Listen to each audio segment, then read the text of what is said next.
In the book of John, chapter 8, we read about the confrontation between Christ and the Pharisees, Christ representing the spiritually minded man. The Pharisees represent the carnally minded man.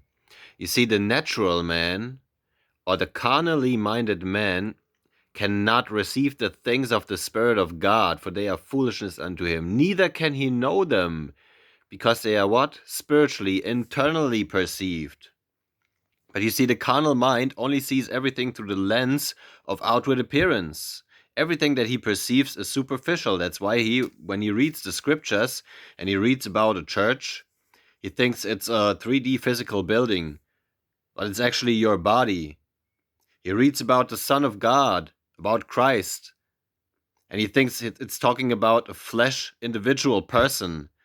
But Christ is simply the loving nature of God, which has come in your flesh. So let's read about this controversy here between Christ, the spiritually minded man or the spiritual mind, and the carnally minded man or the carnal mind. Verse 42. Christ said unto them, if God were your father, if you were of love, if love was your source, is basically what Christ is saying here, you would love me, for I proceeded forth and came from love. Neither came I of myself, but he sent me. Why do you not understand my speech, even because you cannot hear my word? You see, 1 Corinthians chapter 2 verse 14 clearly tells you why they can't hear the spiritually minded man, why they can't receive spiritual things. Because they are carnal, they are superficial. Everything that they see and experience, they see and experience superficially through the carnal mind. You are of your father, the devil, and the lusts of your father you will do. He was a murderer from the beginning and abode not in the truth, because there is no truth in him. When he speaks a lie, he speaks of his own, for he is a liar and the father of it. Why is there no truth in the devil, in Satan? Because Satan is the carnal mind, the fleshly mind. You see, he is the accuser of the brethren. He accuses you day and night before God in you. I'm worthless, I'm stupid, I'm powerless. That's Satan. That's the carnal mind accusing you, you see? Now, why is there no truth in the carnal mind? Because, you see, the physical manifestation of the carnal mind in your body is your central nervous system. Your central nervous system perceives information through your 5 senses, which all perceive information superficially. You can only see superficial with your fleshly eyes. You can only hear superficially with your fleshly ears. Do you see why you are not to partake of his fruit? The carnal mind is that tree of the knowledge of good and evil. Its fruit that you are not to partake of is its superficial information. You see? Why? Because it's simply superficial. It perceives everything through the lens of outward appearance.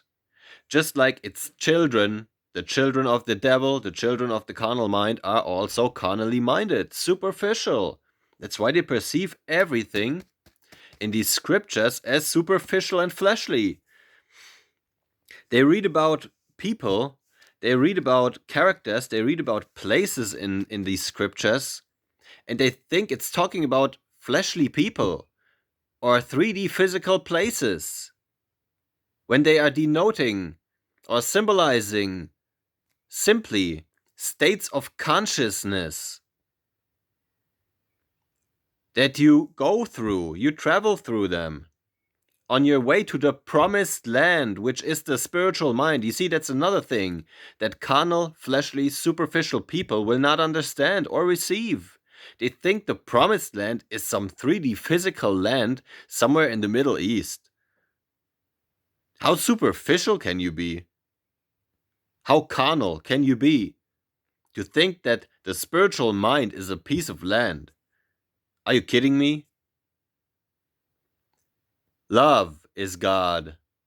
Love is a spirit. The spirit is in you. He sends his son Christ, his own loving nature, in your flesh, in you, into Jerusalem. Jeru, city, Salem, means peace. The city of peace in you is your heart. Christ rides into that city, into your heart, on a donkey, meaning humbly, meaning God's loving nature enters into your heart, into Jerusalem, humbly. Then God's loving nature, which is Christ, takes your cross, your body, your being, your nature, and exalts it into heaven, into a place called Golgotha, which means the place of the skull, which is where heaven is, which is where your mind is, or the spiritual mind, the promised land. You see, none of this is to be taken literally. It's all talking about things that you experience within yourself, not outside of yourself. You see?